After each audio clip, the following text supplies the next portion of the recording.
Hello दोस्तों। हम सब आइज़ैक एसिमोव को एक साइंस फिक्शन राइटर के रूप में जानते हैं। उन्होंने फाउंडेशन लिखी थी और रोबोट स्टोरीज लिखी थी और थ्री लॉज ऑफ रोबोट्स के आविष्कारक थे। साथ ही साथ वो एक वैज्ञानिक भी थे। उन्हें वाइडली एक इंटेलिजेंट व्यक्ति माना जाता था। साइंस फिक्शन लिखने के साथ साथ आइज़ैक एसिमोव कभी कभी फैंटेसी भी लिखते थे और उनकी कई शॉर्ट फैंटेसी कहानियाँ एक किताब में कलेक्टेड हैं। उस किताब का नाम है मैजिक। और इस किताब में उनकी फैंटेसी कहानियों के अलावा कुछ एसेज भी हैं जो कि उनकी थॉट्स के बारे में है। अगर आइज़ैक एसिमोव के समय में पॉडकास्ट होते तो शायद ये उनके पॉडकास्ट के एपिसोड्स होते।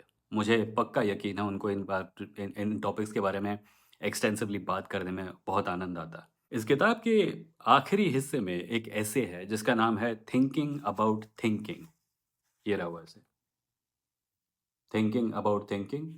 और इसमें उन्होंने इंटेलिजेंस की बात की है। उन्होंने बात की है कि इंटेलिजेंट होने का मतलब क्या होता है, इंटेलिजेंट कौन होता है और इंटेलिजेंट समाज किसे समझता है।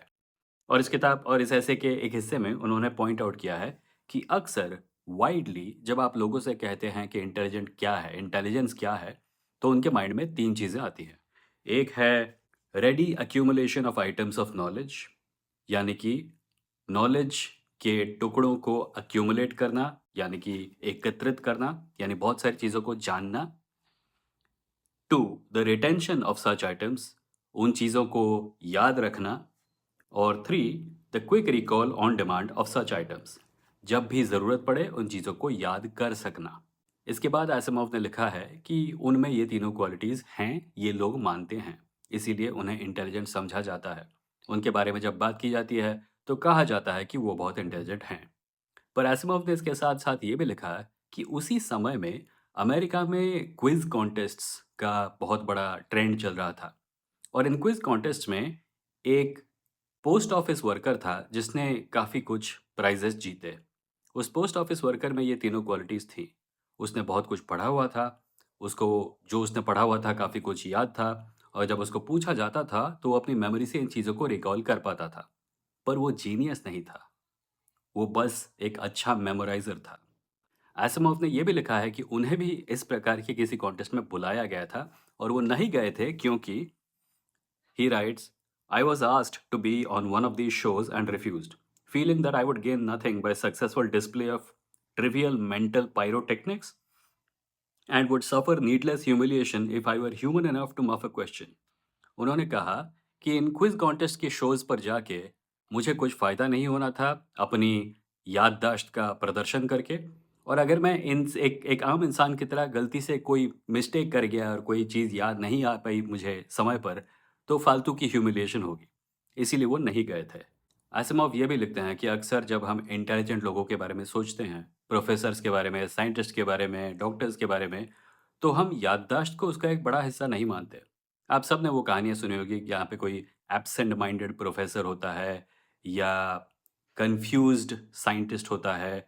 याददाश्त और फैक्ट्स को रेडीली रिकॉल कर पाना इंटेलिजेंस का डेफिनेशन हमेशा नहीं होता। उसके बाद आज़िमव बात करते हैं इंटेलिजेंस की वेरीड नेचर पर। हो सकता है कोई व्यक्ति क्रिकेट के बारे में बहुत कुछ जानता हो, इनफैक्ट हो सकता है वो क्रिकेट के बारे में प्रैक्टिकली सब कुछ जानता हो। वो आपको एक मोमेंट्स नोटिस पर ये बता सकता है कि किस साल में कौन-सा मैच खेला गया था, उस मैच में किसने कितने रन बनाए थे, मैन ऑफ द मैच कौन था, वो मैच कहाँ खेला गया था, उस दिन बारिश हो रही थी या नहीं हो रही थी, उस दिन कमेंटेटर ने कौन से चुटकुले मारे थे। पर अगर आप उसको राजनीति के बारे में पूछेंगे तो उसको कुछ भी पता नहीं होगा। इसका मतलब ये नहीं है कि वो मूर्ख है, इसका मतलब ये भी नहीं है कि वो इंटेलिजेंट है। इसका मतलब सिर्फ ये है कि इंटेलिजेंस की डेफिनेशन कॉन्टेक्स्ट के साथ बदलती है। एक व्यक्ति जो एक कॉन्टेक्स्ट में इंटेलिजेंट है, ये पूरी तरह से संभव है कि किसी और कॉन्टेक्स्ट में वो इंटेलिजेंट ना कहलाए। एक और चीज़ जिसकी बात आसिमov करते हैं इस ऐसे में, वो ये है कि इंटेलिजेंस के बारे में जब हम बात करते हैं, तो हमारे जो सामाजिक बायसेस होते हैं, ये भी एक बड़ा रोल प्ले करते हैं। फॉर एग्ज़ाम्पल, हो सकता है एक व्यक्ति को इतिहास के बारे में सब कुछ पता हो या बहुत सारी चीज़ें पता हो, पर उसे चाय बनानी नहीं आती हो या उसे साइकिल चलानी नहीं आती हो। और उसी व्यक्ति के बगल में कोई और हो, जिसको दुनिया की हर प्रकार की चाय के बारे में पता है और उसको बनानी भी आती है। पर हम इतिहासकार को ज़्यादा इंटेलिजेंट कहेंगे क्योंकि हमारे समाज में इतिहास की नॉलेज को ज़्यादा रिस्पेक्ट मिलती है। आप एक और चीज़ का एग्ज़ाम्पल देख लीजिए। पुराने ज़माने में कवि राजाओं के कोर्ट में होते थे। किसी कोर्ट का ऑफ़िशियल कवि हो सकता था जिसका काम था राजा का महिमा मंडन करना और राजा के बारे में कविताएँ और महाकाव्य लिखना। उसी ज़माने में जो आयरन वर्कर था, जो लोहे पे काम करता था, वो कोर्ट में नहीं होता था, वो कोर्ट के बाहर कहीं किसी दुकान में या किसी और जगह पे काम कर रहा होता था। आजकल के समय में एक इंजीनियर एक कवि से ज़्यादा इम्पोर्टेंट है। हो सकता है कोई हो जिसे कविताओं के बारे में, लिटरेचर के बारे में सब कुछ पता है, पर हम इंजीनियरिंग की नॉलेज को ज़्यादा रिस्पेक्ट देते हैं क्योंकि हमारी सामाजिक बायसेस बदल गए हैं। सो इन सामाजिक बायसेस के बेसिस पर भी कई बार इंटेलिजेंट व्यक्ति का डेफिनेशन बदलता है। एसिमोव खुद एक राइटर थे और उन्होंने कहा कि हो सकता है कोई ऐसा व्यक्ति जिसने लिटरेरी थियरी पर काफ़ी कुछ पढ़ा है और लिखा है, उनकी किसी लिखी कहानी को क्रिटिक करे और इस नतीजे पर पहुंचे कि वो कहानी लो क्वालिटी की है। कुछ लोगों की नज़र में वो क्रिटिक ज़्यादा इंटेलिजेंट होगा, कुछ और लोगों की नज़र में एसिमोव ज़्यादा इंटेलिजेंट होंगे क्योंकि उन्होंने किसी चीज़ को क्रिएट किया है और उन लोगों की नज़र में क्रिएटिविटी एक इंटेलिजेंट व्यक्ति की ज़्यादा क्लियर क्वालिटी है।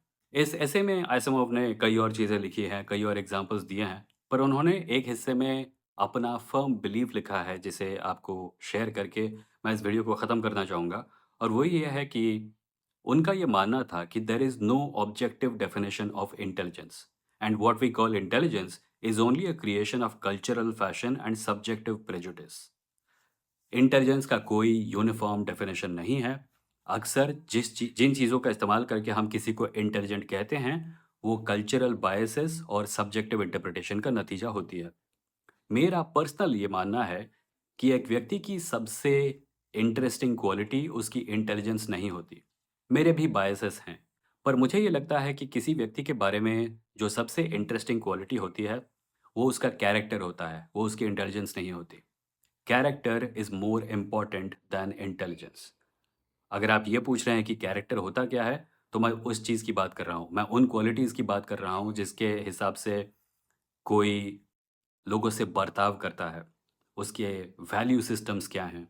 वो किन चीज़ों को अच्छा मानता है, किन चीज़ों को बुरा मानता है? वो अपने से कमज़ोर लोगों के साथ कैसे पेश आता है? वो समाज में जिन लोगों के प्रति अत्याचार होते हैं, उनके अधिकारों के लिए खड़ा होता है या नहीं होता है? वो शक्तिशाली लोगों से सवाल पूछने की हिम्मत रखता है या नहीं रखता है? मेरे लिए ये ज़्यादा इम्पोर्टेंट है। मैंने अपने 40 साल की ज़िंदगी में बहुत लोगों से मैं मिला हूँ और मैं ये आपको प्रैक्टिकली 100% कॉन्फिडेंस से बोल सकता हूँ कि अगर मुझे पूछा जाए कि इंसानियत का सबसे अच्छा हिस्सा कौन-सा है, वो है काइंडनेस। जिन लोगों में दूसरों के दुखों को समझने की, उनके साथ सिम्पैथाइज़ करने की, उनकी मदद करने की क्षमता है, वो दुनिया के सबसे बड़े जीनियस से भी ज़्यादा ज़रूरी हैं। ऐसे लोगों को मैं जानता हूँ, जिनको आप इंटेलिजेंट किसी भी एंगल से नहीं कहेंगे। पर वो आपके बगल में खड़े मिलेंगे जब आपको उनकी ज़रूरत है। वो आपकी मदद करने के लिए हमेशा तैयार रहेंगे, जब आपको उनकी मदद की ज़रूरत पड़ेगी या जब आप मुसीबत में होंगे। अगर इंसानियत को ज़िंदा रहना है, अगर इंसानियत को आगे बढ़ना है, तो हमें इस प्रकार के लोगों की ज़्यादा ज़रूरत है, बजाय उन लोगों की जो कि अपने आप को आईने में देखकर मंत्रमुग्ध होते रहते हैं। Thank you for watching.